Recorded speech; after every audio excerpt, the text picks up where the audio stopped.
Hey everyone, it's Sevi. Forest Ranger Tighnari is our very first 5-star Dendro event character in this brand new chapter of Sumeru. I've had the chance to test him out early, get to know his mechanics, and play around with different teams. To help you understand him better, here's my review and thoughts on his kit and how to best build and play him. I'll cover his talents, gameplay techs and tips, constellations, artifact builds, weapons, and team comps. Let's get right into it. Hi there, I'm Tighnari, Forest Watcher of the Avidya Forest. Tighnari has a very straightforward and satisfying DPS playstyle that revolves around his charged attack gameplay. He offers very little support utility and doesn't apply consistent off-field Dendro like Collei or Dendro MC, which further reinforces his carry role. Given that he'll be included in the standard banner roster, we had to temper our expectations of his power level compared to future 5-star Dendro characters that will be strictly on limited banners. He's also our first dedicated Dendro DPS, so we can't gauge him as well in relation to other Dendro characters. But for what he's worth now, I find him to be a very competent DPS who's a promising introduction to the early Dendro roster. Let's see how his kit works. Tighnari has 2 levels of charged attack, much like Ganyu and Yoimiya. The first level is just the usual Dendro-infused charged shot, but the second level fires a stronger, multi-hit Dendro attack. It starts with a wreath arrow, and when the arrow hits, it creates 4 cluster bloom arrows. This wreath and cluster bloom combo is the core of Tighnari's damage. You of course want the wreath arrow to hit the enemy, but thankfully even if it just hits the ground or a wall, the cluster blooms will still appear and track the enemies as long as an enemy is nearby. However, charging it by itself takes a very long time, which is where Tighnari's skill comes in. Casting Tighnari's skill puts down a field that applies Dendro and taunts enemies. This helps crowd control and remove the heat on Tighnari. It also generates 3 or 4 Dendro particles upon hit. After casting the skill, he gets this suffusion effect for 12 seconds, wherein 3 of his charged attacks will charge very quickly, less than a second. You can see how many charges you have left with green orbs floating around him. By firing all 3 charges, this composes a great deal of his damage output. Fortunately, he also keeps his charges even if he switches off-field. This is great as it allows for more rotational flexibility, which I'll mention more of later. It's also important to note his charged attacks ICD, or the rate it will apply Dendro on enemies, as it relates to his performance in a spread team. Spread is the reaction when Dendro is applied to an enemy affected by Quicken. The attack that triggered spread then deals more damage. From this demo, we see the wreath arrow triggers spread. Then, for the cluster blooms, only 1 of 4 triggers spread. If we repeat this with the next charges, it's the same pattern. So, with his 3 charged attacks, it seems to trigger 6 spread reactions in total. Moving on, Tighnari's Burst Tanglevine Shaft is a pretty straightforward ability. Using it unleashes a first wave of 6 Dendro projectiles that tracks opponents. After hitting, there's a second wave of 6 Dendro projectiles that deal higher damage. It can all track one enemy, which will make it monstrous against a single target, or track multiple enemies. Think of it like Ningguang's burst and charged attack combo. Let's also check how many reactions it procs. If we apply all hits on one target, you'll see that in the first wave,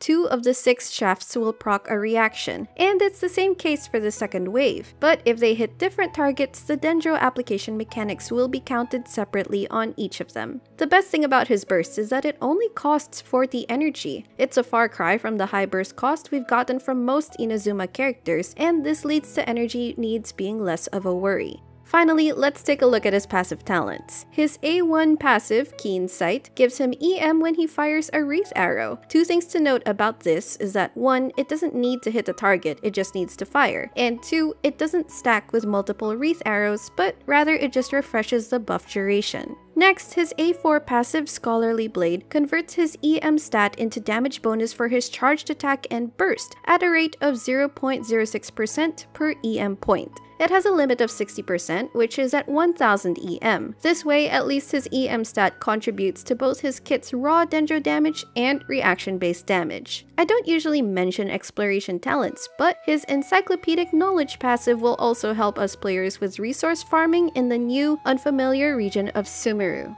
So combining all his abilities, a typical Tighnari attack rotation would look something like: first, casting his skill, which will then taunt enemies away from him and shorten his charging time, then firing 3 charged shots consecutively, then popping his burst, which also makes use of the 50 EM buff from his A1 passive. This would be the most straightforward rotation, and I found it to work in general use. But there are possible variations to his attack combo, which might be better suited depending on various factors. One variation is where you insert the burst right after the first charged attack. This gives you time to catch the particles generated from his skill right after using his burst, while simultaneously getting the A1 passive to boost his burst's damage. In another variation, you first use the skill and burst to apply Dendro and front-load some damage. But since you have 12 seconds for the suffusion effect, instead of using up the charged shots, you can first cycle through some of your team's abilities, set up buffs, etc. Then allot about 4 seconds before the suffusion effect ends to switch to Tighnari and use all 3 charged shots. Then immediately do his usual rotation. The advantage of this is that it allocates most of his field time onto the second part of this combo, which might favor some rotations. The downside though is that his taunt might no longer be active after rotating his teammates, which can leave Tighnari vulnerable for a short while.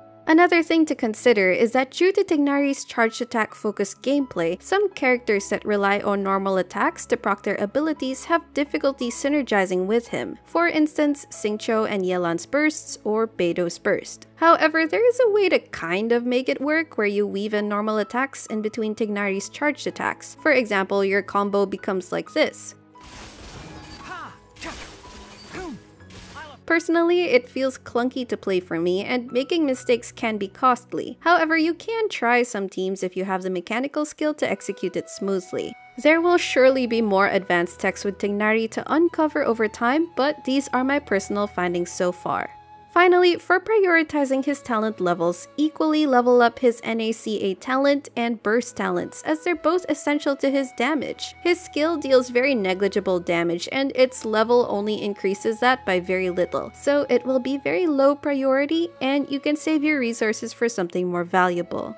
Now let's check out his constellations. At C0, I think Tighnari already feels extremely cohesive to play, and there aren't any glaring issues needing patching, but let's see what his constellations can add. C1 increases his charged attacks crit rate by 15%. A very straightforward DPS upgrade, and it is something. But I wouldn't say that it makes that big of a damage difference for me to recommend targeting C1 for free-to-plays or low spenders unless you love him that much. C2 gives him a Dendro damage bonus, again a straightforward and minor damage increase. C3 increases his burst level by 3, which simply increases his burst damage. And as you can see, C1 to C3 is all about boosting Tighnari's personal damage. C4 gives Tighnari a team EM buffing mechanic, an additional support utility. When his burst is unleashed, he gives a 60 EM team-wide buff, and when it triggers one of the Dendro-related reactions, it adds 60 more EM. That results in up to 120 EM for your entire team, which can help with your overall team DPS if they can maximize that EM buff. C5 increases his skill level by 3, but the damage boost is very negligible. Anyway, it's leading up to his C6, which reduces his charged shots overall cooldown and adds another instance of Cluster Bloom Arrow. If that also means he can trigger one more instance of reaction with that arrow, then that's even more reaction DPS. The reduced cooldown also means that he can be played more as an on-field DPS, and you can create rotations of him where he sees more field time.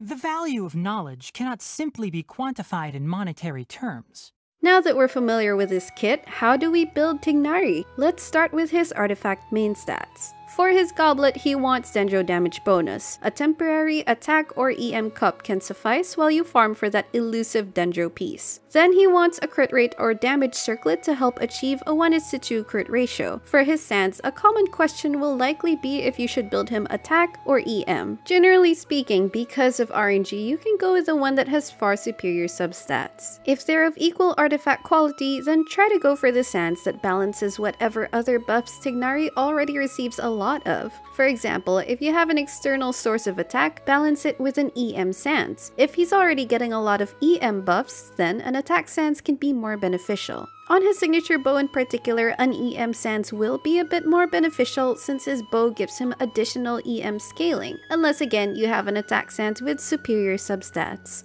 But all in all, there's no pressure to go for one over the other, as their general performance will be very close. Work with what your luck gives you. Then for substats, Tighnari will want crit, EM, attack, and ER. His ER requirement will vary according to your team rotation, enemy mobs, energy generation from team batteries, and equipment like Favonius holders. An estimate in his usual teams is about 130 to 140% ER to ensure he can burst on cooldown, but again, this might go lower or higher depending on the previously mentioned factors. Moving on to his best artifact sets. For low AR players, prioritize substats over set bonuses, but if you get lucky enough that you can also equip these set bonuses, go ahead and use them. For late AR players aiming for a full set, he has solid choices among old and new sets. We have the Wanderer's Troupe, the new Gilded Dreams, and the new Deepwood Memories. The Wanderer's Troupe is an oldie but a goodie. It adds EM and charged attack damage, which fits his playstyle. More importantly, it can be strongboxed and passively farmed via bosses. It's even very likely you already have a few good pieces lying around just by progressing through the game.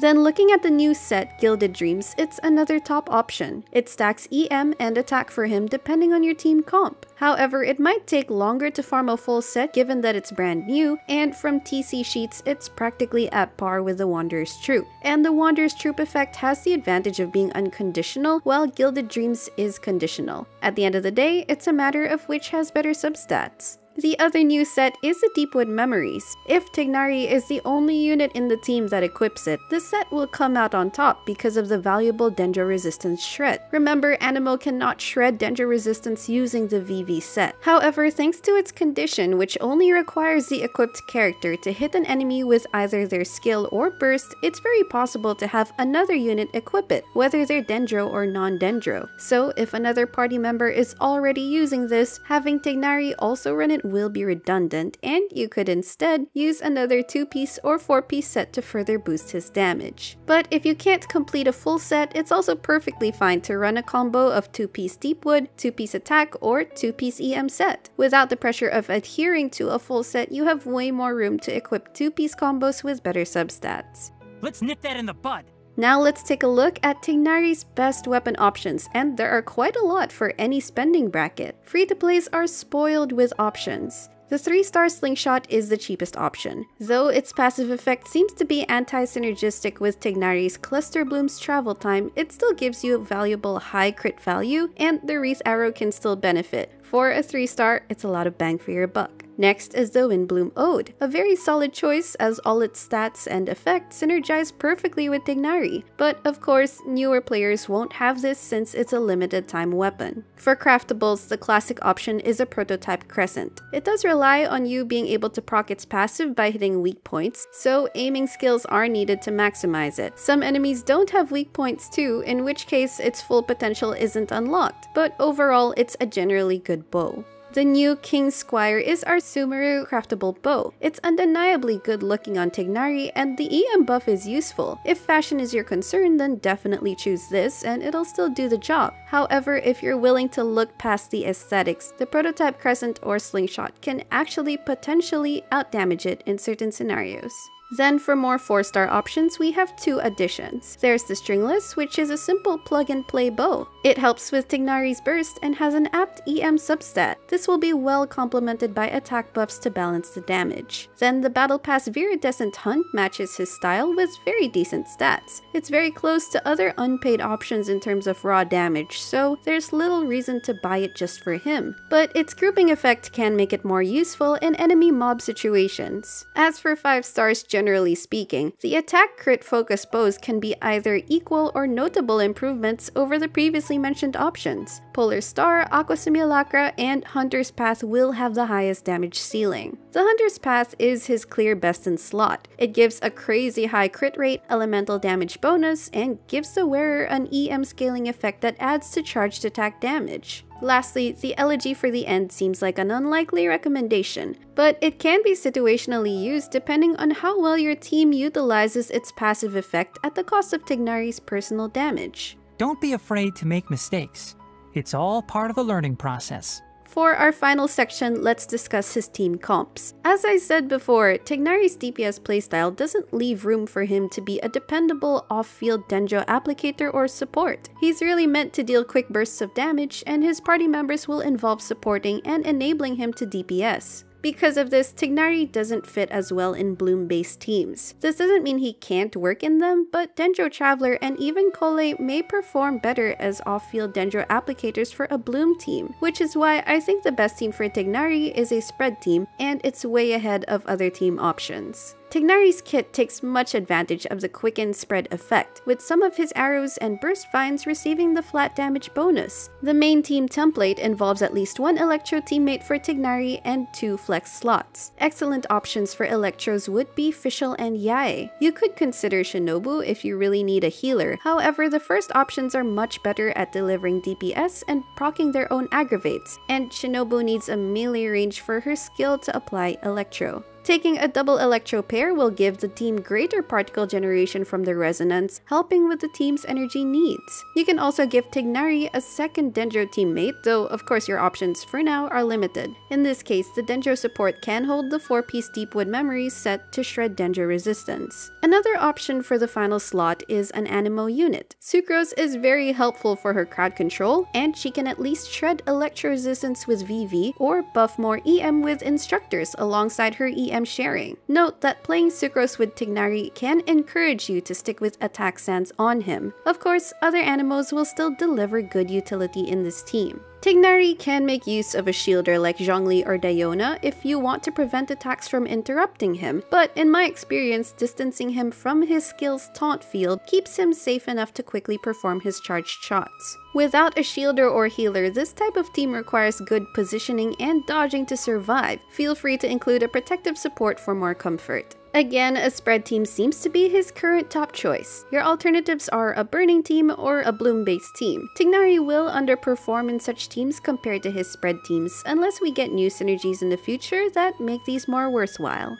Anyway, that's going to be all for this video. Let me know in the comments if you pulled Tighnari and what you think of him so far. I'm looking forward to his reception as our first Dendro DPS unit. If you enjoyed this video, don't forget to leave a like, consider subscribing to my channel if you haven't already, and I will see you all soon. Take care!